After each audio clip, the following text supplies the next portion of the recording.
Oh, Hello! I'm standing here in the parking lot of the Home Hardware store. The address is 1 River Street in Coldwater, Ontario. And this parking lot used to be a great dance hall that many of the older people in the area still recall.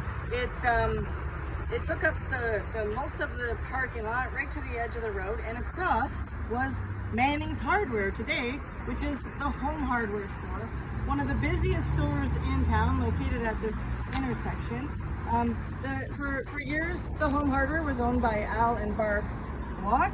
It has recently changed ownership. The logo and the awnings have changed over the years, but the hardware store has stayed true to its form with this beautiful, wide front door, and you would not want to miss this experience of going to a small town with a great hardware store. You can get fishing license, you can get pretty much anything you need. Housewares, it's one of the busiest stores in town.